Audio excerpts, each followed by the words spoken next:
And I was sitting with the person, and then what happened is, his grandson came and whispered something and he ran away. I said, what's going on? It was like, really just run away. So I followed, and I saw a calf was being born.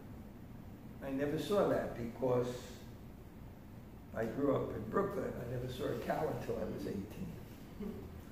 So the mother has to get a PhD to understand what the child is, and the child has to get education. This is your mom. Immediately it starts. So what Bhakti says is just we're interconnected with everything. Right? We're connected with universal consciousness. We're connected with what's called, you may call it God, Ishvara, and there's that feeling, that natural feeling of love. So what the philosophy of Bhakti would say, when you meditate on mantra, that there's a natural connection that flows. So which is more powerful? The same result can be there in one sense. But what's more powerful? To meditate on an object out of an understanding or out of an attraction. So therefore in the Bhagavad Gita, which is the main philosophical text of India, at least we'll say the most basic philosophical text, when it discusses in the first 6 chapters, which discuss all the different yogas, it describes all the different yoga processes, and it concludes with the verse, Sarve Sham Madgatena Taratmana Shradhavam Bhajate Yomam Sameyuttamatoma. Of all yogis, one who worships me with faith is the highest of all. One who has that faith, that love. So in answer to your question, yes, you can choose anything, but when there's emotional connection, it enhances the absorption. And any yoga process, the efficacy of the process will be that the degree that it facilitates that absorption. In the Yoga Sutras, when it discusses practice, it describes 4 things. Concentration over a period of time, without interruption and in the right mood. And then you get realization. It's just like you have a magnifying glass and you have a piece of paper and you concentrate the sun. It doesn't inflame immediately after some time. So when you concentrate, the effect will be there. So it says that Bhakti Yoga, the yoga of devotion, will facilitate that. And not only that, because the object of meditation is not just a prop, but it's actually a being, a person, an entity. It will reciprocate with your effort to allow you to achieve beyond your capacity. And if you look at the commentaries of the Yoga Sutras, it's amazing. One commentary after another, when it discusses Ishvara Pranidhanva, it describes grace.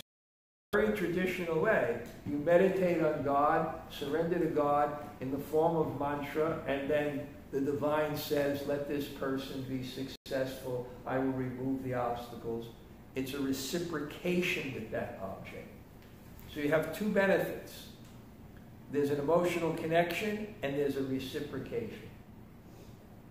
And in the end of the Yoga Sutras, when it describes all the yams and niyams, yam means you want to practice yoga, you first have to control the mind in relationship to others, beginning with ahimsa.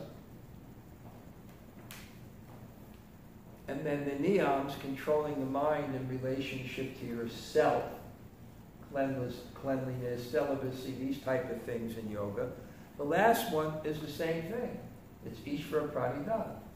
So it's actually mandatory in Ashtanga Yoga. But then, at the end of the chapter, it lists what are the benefits of perfectly following each of these regulatory activities. Like if you follow non-possessiveness, which is one of the yams, it says jewels fly to you from the air. And there's explanations to it, because when one is non-possessive, then people tend to give them money because they know they'll use it in a good way.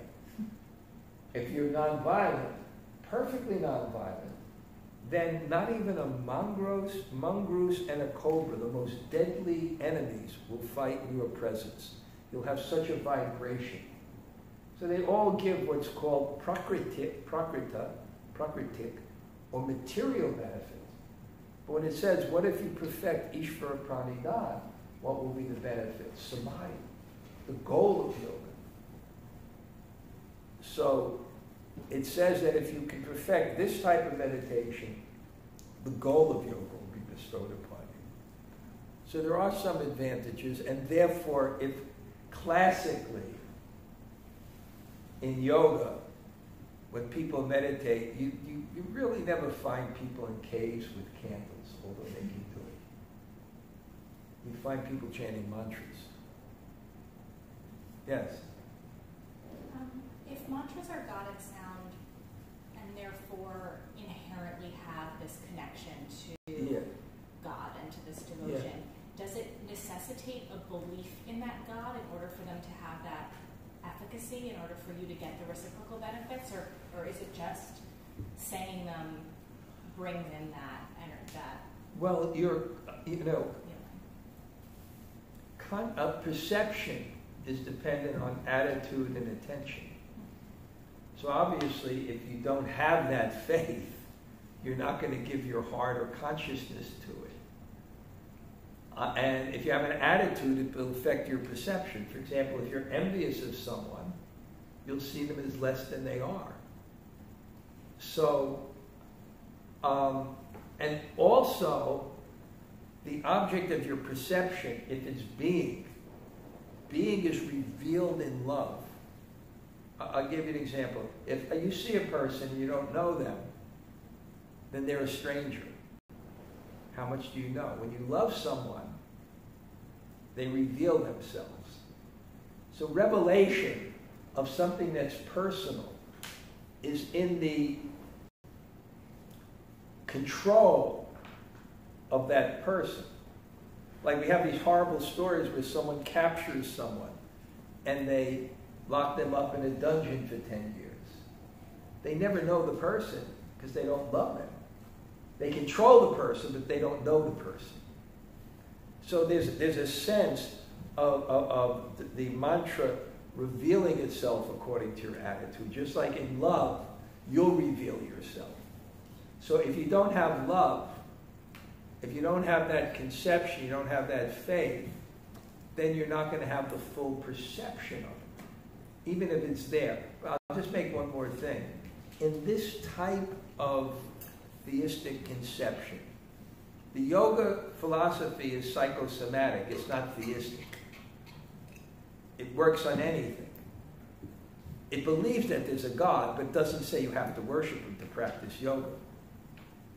But the concept of religion is not a particular faith.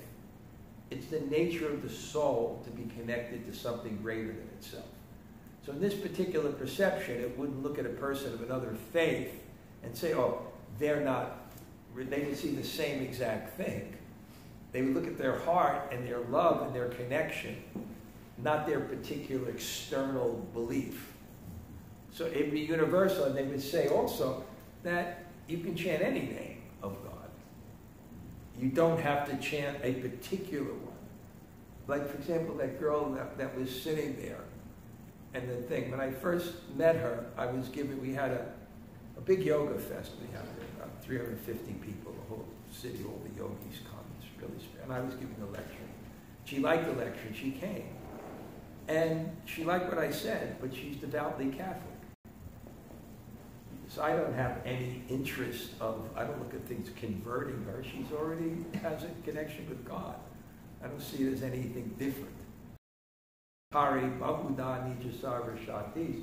There's unlimited names. They have all potency. So it can be in any religion, in any type of conception.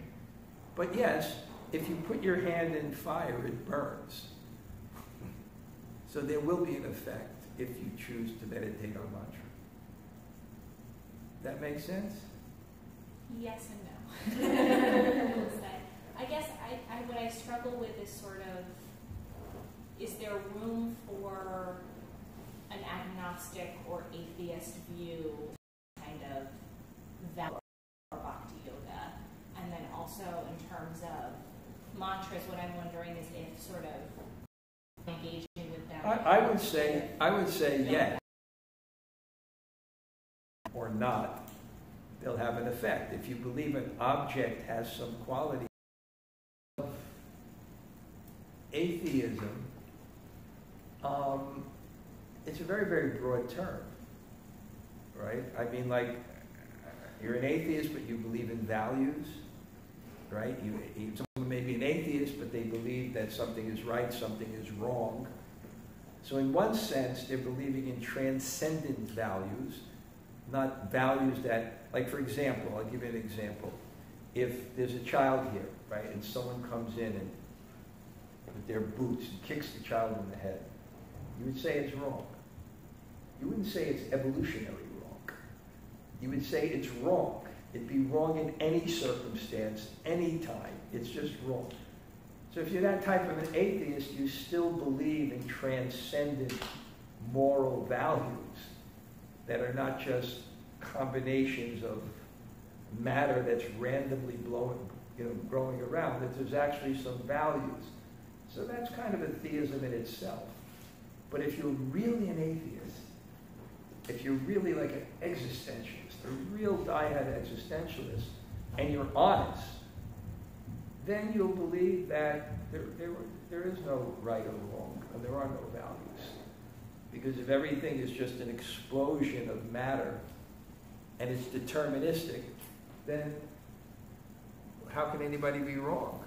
It's not even their fault. Something exploded and something banged into something else and combined into something else and then did something. So how can you say that's wrong? It's deterministic from the very beginning. So this is another kind of subject besides today. It's like dealing with like a theistic conception of the world. But it's hard to be, I mean, anyway, if you have values,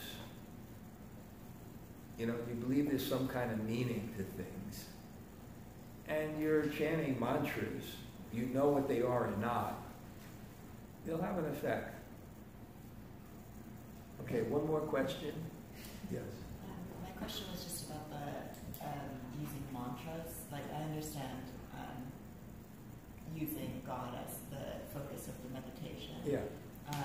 But you were saying that so the term and the thing of God is the same in the mantra. So I'm just wondering, is that because God is in everything, so it's in that word, or is it more like you said, because we have an emotional connection to God, and then the word, so the word is drawing up those feelings? Just wondering or something, and then, or using mantras. Yeah. So you see a difference. Yeah, like I feel a difference in the type of feeling that it gives me. Right, right.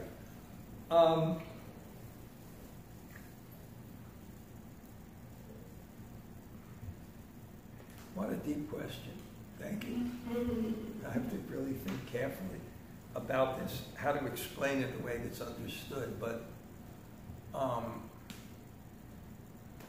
God is everywhere, according to theistic philosophy, without the defect of impersonality.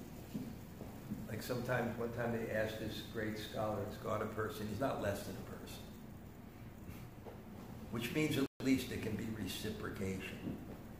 So God is everywhere, but he can also manifest personally. So in the mantra, it means God is manifesting personally. It's not just his energy, but it's a personal manifestation that can reciprocate with you. You can feel it. And therefore you'll feel the difference in that and perhaps meditating on just a candle. Because one would be It's like the sun and the sun rays. If, shut off the lights, I could say the sun is in the room. Because it's its energy, but it's also the sun planet. So it's something like that. That there'd be an investment God would manifest personally, in a way.